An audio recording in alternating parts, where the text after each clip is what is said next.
From the 11 Alive studios, this is The Georgia Vote with Faith Jesse and Zach Merchant. Hey, good Sunday morning, everyone. Zach Merchant is out this week. Well, we are now through 1 week of early voting in a special election in Metro Atlanta. Georgia voters in 6 counties will decide who fills the remainder of late David Scott's term in the 13th congressional district. So voters in Rockdale, Clayton, Newton, DeKalb, Gwinnett, and Henry counties, they are seeing 6 candidates on this ballot. But there was a new development this week as one of those candidates is now disqualified. The Secretary of State's office confirming that Democrat Tony Brown is disqualified from this race. Now, according to a spokesperson for the office, Brown failed to pay his qualification fee. So that means that any votes for Brown, whose name is still on the ballot, will not count in the special election. And that also means 5 candidates are eligible to win this special election. The Democrats are former Gwinnett County School Board Chair Everton Blair, attorney Carlos Moore, and consultant Marcy Scott, who is the daughter of the late Congressman David Scott. The 2 Republicans on the ballot are Cesar Gonzalez, an engineer, and small business owner Faith Park.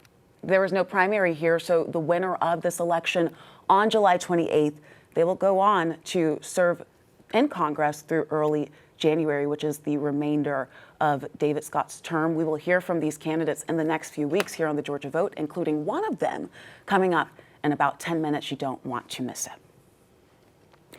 Another development this week in an election that is almost 6 years old. A federal judge handing Fulton County a legal win in its fight against the Justice Department's investigation into the 2020 election.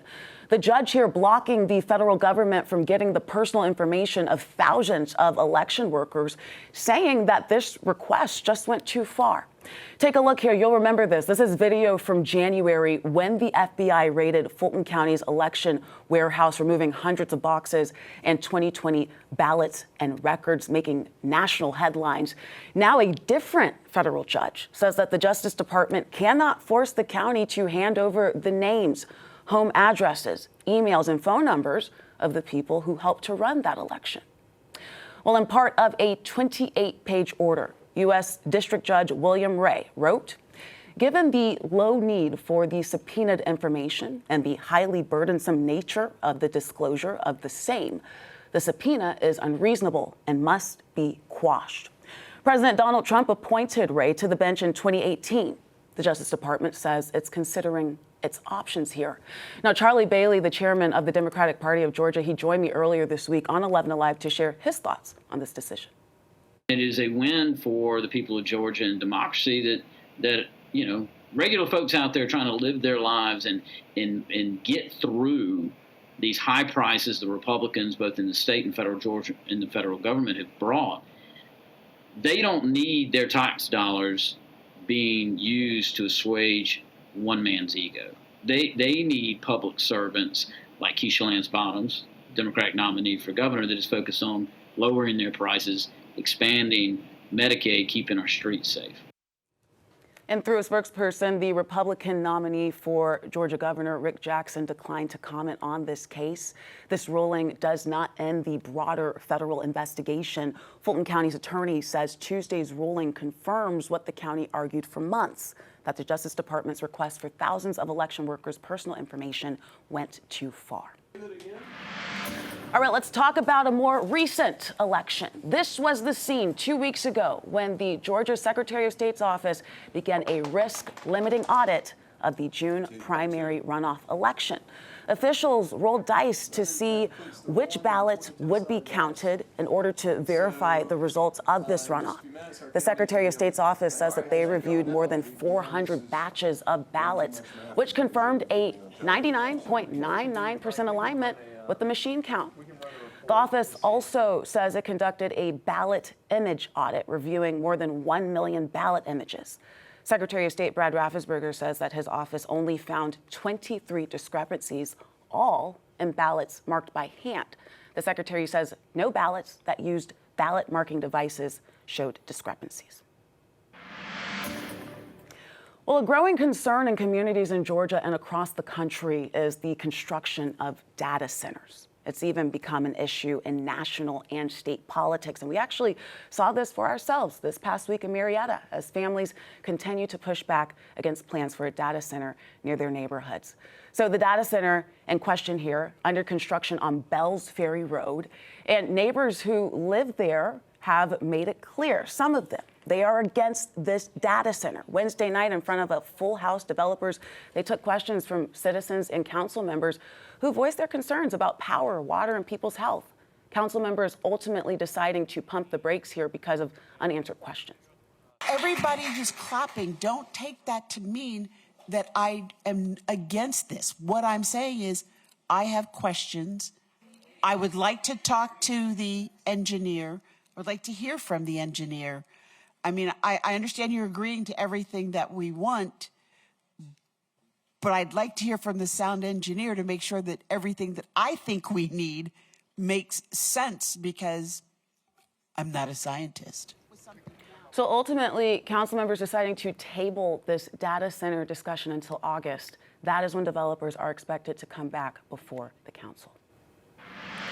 Okay, a whole lot to talk about this week. Time now for our Politics Roundtable. Today we have Mark Rountree, Republican strategist and pollster. He's also the founder of Landmark Communications and a veteran of Georgia campaigns and elections. Democratic strategist Howard Franklin. He leads the consulting firm Ohio River South.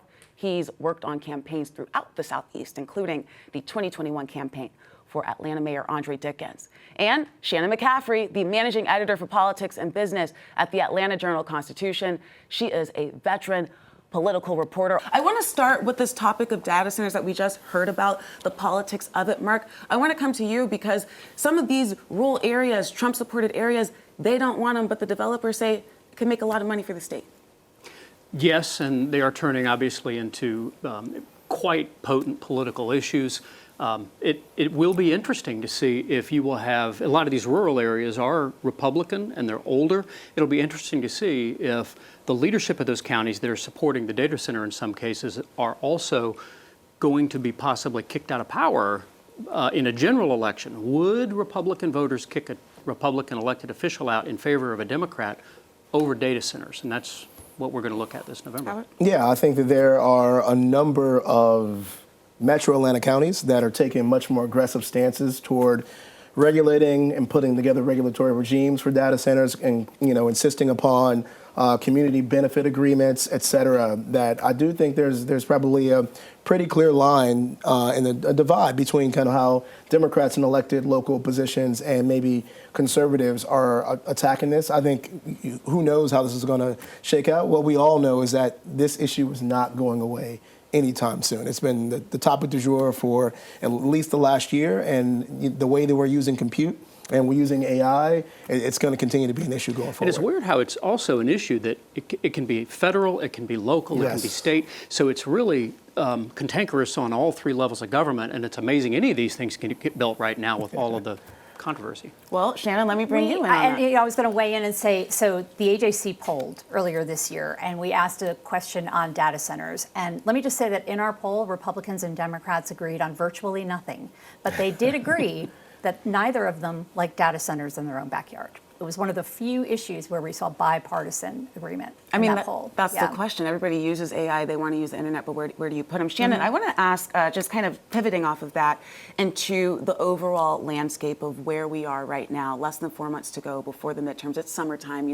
Kids are going to be back in school soonish, which seems crazy. But what are voters saying right now? What are people paying attention to, and what are you paying attention to? Yeah, we're in a bit of a lull. I feel like we're seeing the campaigns start to pick up on TV a little bit, but we're not seeing them out in the field a whole lot. I really do feel like the summer is a time right after the runoff, especially where people regroup a little bit. One thing that was interesting was Rick Jackson, maybe a little more than a week ago, maybe about 2 weeks ago, did an appearance at a Black-owned barbershop in College Park, which I thought was fascinating.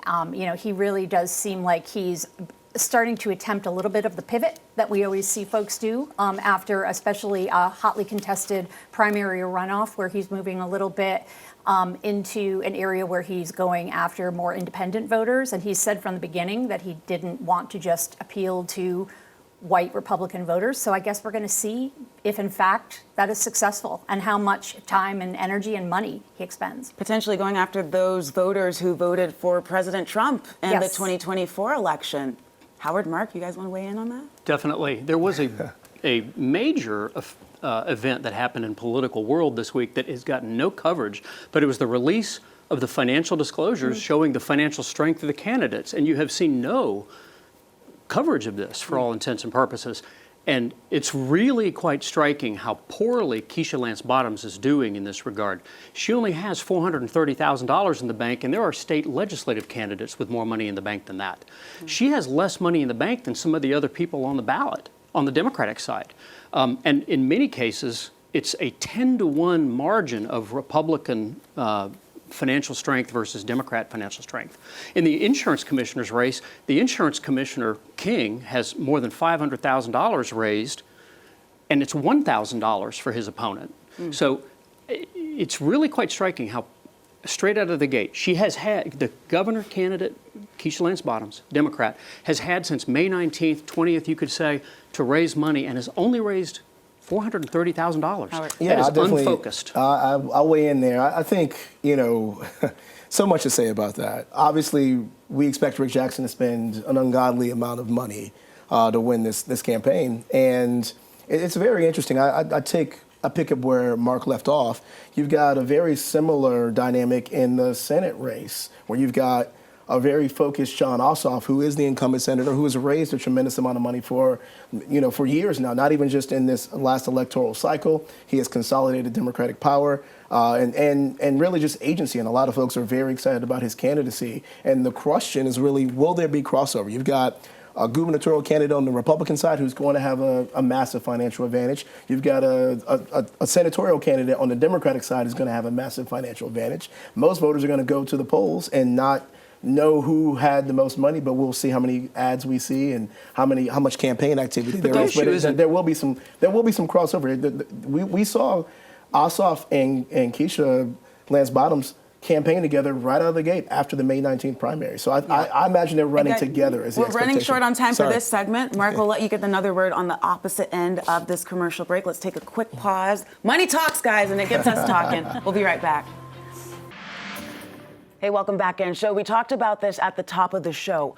The next prominent election here in Metro Atlanta is 2 weeks from Tuesday. That is the special election in the 13th Congressional District to see who will fill the remainder of the late David Scott's term in Congress. So early voting, that's underway. Here's the 5 candidates eligible to win that special election. That's taking place on July 28th. Our conversations with the candidates, those begin today. Zach Merchant, this week, he talked with Democrat and former Gwinnett School Board Chief, Everton Blair. If you're elected to Congress, what will you do specifically to lower the cost of living in Georgia? I will communicate actually how all these things are connected. Because many of our politicians are propped up and bought by the same corporate interests on both the Republican and the Democratic side that require them not to actually speak out publicly and fervently enough on issues that will make our lives easier, we don't even have folks who are pushing the right policy agendas in the seats sometimes. But on top of that, we need to communicate how this war in Iran, billions of dollars a day, and closing the Strait of Hormuz and inciting conflict with the prime ministers and the leaders across in the Middle East is actually increasing all of our goods, right? We need to talk about how the tariffs, rolling back those tariffs that Donald Trump has put in place will lower the cost of our goods, right? Because that cost is being passed down to us. We need to communicate how our gas is higher because of this war and our electricity bills are higher because of these data centers. And so if we don't have the ability to connect all these dots and to then use the policy levers to create the regulatory conditions so that our lives are actually better, right, we will not see those prices go down and people will lose trust in government, which can work if we have leaders who actually just make sense of it and do the right thing. You talk about your support for regulating data centers. Let's get into the details on that. There have been some calls for moratoriums. If you win this race, you go to Congress, and there's a 1-year moratorium on data center development up for a vote. Would you support that or oppose that measure? I would support a moratorium until we create the regulatory conditions that allow for us to benefit in the long run. It is not enough for us to just keep passing these technological innovations that should be making our lives easier, but are not making our lives cheaper. And we do not deserve to live in a country where we don't have universal health care, but where we're creating people who go from billionaires to trillionaires because of these advancements. And until we can create the economic and tax conditions so that though they are paying their fair share, these new companies that are emerging and benefiting from a stock market that is booming are actually reinvesting in our community, right? And creating jobs and creating more money that goes into our pockets, then we need to pause. How specifically do you set up that regulatory framework, though? Specifically, what does it look like? It varies, and I think we need to acknowledge that it will vary because right now many of the moratoria are being initiated at the local level. And so there's also, this role is going to be important, but it's also going to be just for the remainder of this year. So a large part of what I would set out to do is continue to meet with the local leaders in our community, as well as the state reps, right? Because this is a conversation that's also going to be happening at the Gold Dome and at the state level come next year as well. So there's just a lot of moving parts that I think we need to have members who see the big pieces of the puzzle and then are positioning all of the leaders at the local and state level so that we can come together and figure out what the right conditions need to be. Our extended interview with Everton Blair is available right now to stream on 11alive.com. You can also download 11 Alive to any of your devices absolutely free, and you can start streaming today. Hey, back with our politics panel. We want to pick it up on that money conversation, money talks. Mark, I want to bring you into the conversation because you did bring it up. The financial disclosures are out. Yes. You mentioned Miss Mayor Bottoms, not a lot of cash at her disposal right now compared to the other candidates. How would you weigh in? Mark, back to you now. Well, Rick Jackson, yes, he can invest in the campaign, but that is a problem for Bottoms. And Bottoms has $400,000. Rick Jackson has $4 million. It's a 10-to-1. The issue, though, isn't what does Jackson have for the moment. Set that aside. It's like, why does Keisha Lance Bottoms have only $400,000 in the bank and she hasn't had any opposition? She's not even been on the ballot since May 19th. She's had it all this time. I think her campaign is floundering already. And if the National Democrats don't bail her out, it's over, and it'll be over by September. And Shannon, he makes a good point to say the National Democrats, Mayor Bottoms is somebody with national recognition, somebody who many people say can bring in that national money. Does that happen between now and November? I think the Democrats are very focused on the Senate. I think the Democrats are very focused on Congress in general. I think, that is going to be the main focus of their spending. And I think unless Keisha Lance Bottoms can show that she is a wise and really risk-free investment for them, that they're probably going to be focusing their money elsewhere. I just wanted to point out one thing, too, about Republicans is they now have a structural advantage after the recent U.S. Supreme Court ruling, yes. Which basically held that national groups can coordinate and spend huge amounts of money on candidates and coordinate with those candidates. Now, nationally, Democrats have a lot less money than Republicans. So, if you add that money in as well, you're looking at really, with the exception of Ossoff, who has a huge amount of money, you're looking at a Republican advantage money-wise. And how does that impact this year, the midterm? I think it will allow national money to flow into this race in ways that it never has before, directly supporting candidates. That money could flow in before, but it couldn't flow in before in direct coordination with a candidate. So that could help Mike Collins at least catch up with Ossoff. But again, Republicans are going to be looking around going, where do we stand our best chance? Where's our money needed the most? And I think, Mike Collins is going to have to show that he's a real contender against Ossoff. Howard? Yeah, I agree with a lot of what Shannon said here. I think Republicans are going to say, hey, we got to protect the Senate seat in the great state of Texas, and that's going to be a very expensive media market to be spending money in. But I think what you're sharing is exactly right. The battlefield is changing financially. Keisha Lance Bottoms is a national figure. She was able to rally national figures to support her candidacy. She had former President Joe Biden weigh in on her behalf. I want to say that Joe Biden was probably the marquee on the biggest fundraiser she had. When she was mayor. I expect no less than the National Party to show up. And you should separate the U.S. Senate from the gubernatorial race, right? Mm-hmm. There's going to DAGA, the Democratic Association for Attorneys or for governors will certainly show up in ways that'll separate from the DSCC. But I do expect this to be a hard-fought race. Rick Jackson will have a financial advantage. Jon Ossoff will have a financial advantage. It doesn't mean that one or the other is going to necessarily win. We'll certainly have to see how that money talks. Speaking of money, Howard, you do have a report out. I do. Speaking on the economy and money in the South. What are the top lines? Yeah, sure. I brought a copy. Thank you for letting me talk about it a little bit on my birthday here. But Accelerating South is basically an acknowledgement that the South has been accelerating at a tremendously rapid pace. It is the both cultural, the financial and economic, and even political center of the country. It's really taken the mantle from the Northeast and from the Great Pacific Northwest with so much in terms of population growth, but really a ton. One of the buried leads here is hundreds of corporate relocations coming here. Basically, corporations following their employees, following their customers, and really giving a ton of agency to this region and to the policymakers that this region elects. Mark and Shannon, just your thoughts on this. I know both of you all were able to briefly look at the report. Any big takeaways? About 15 seconds, 20 seconds each. Yes, I enjoyed your report, and I enjoyed the confirmation that people are moving from all over the country to Republican states away from California, Illinois, New York. And that is exactly what's happening. It's really, liberal I'm going to jump in states just for are a second losing, and say something and the to South that. is winning. One of the things that is a highlight here is that Georgia is a new bellwether. It predicted the presidential election the last 3 years, now usurping Florida and Ohio. And not only a bellwether, but it's also a perennial jump ball state. Shannon, last word to you. And you kind of both said what I was going to say, but I will just add that that's why it makes it so fascinating to cover politics here, because the population is changing so much and the candidates are changing so much. So, yeah, makes it interesting. I liked that, specifically in Accelerating South, in your report, that it listed out state by state what's going on. My compliments to you on that. And I was fascinated that you guys have that the GDP is $6 trillion and it would be the third largest country in the world if you take, the third largest economy in the world if you took all the states and combined them. That is fascinating. Thank you. All right, Accelerating South by Ohio River South out now to download. Panel, thank you all so much for coming in. Happy birthday, Howard. Thank you. Hey, we'll be right back. Happy birthday.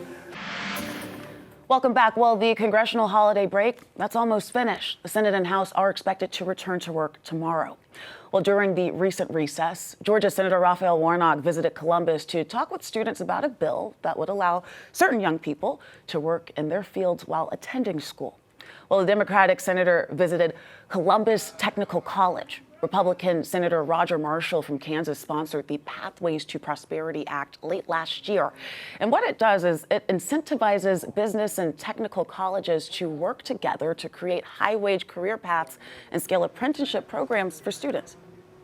Every semester at Morehouse College was a struggle. And so that's why I work so hard on something like this. And for me, this will be helpful. The senator also joined students in a welding tutorial. Stay with us. We're right back after this break. Well, thank you all so much for joining us for your Sunday. A programming note, the Georgia vote off next Sunday because of NBC's coverage of the British Open. So we will return in 2 weeks at 11 a.m. for another exciting edition of the Georgia Vote. We'll see you then.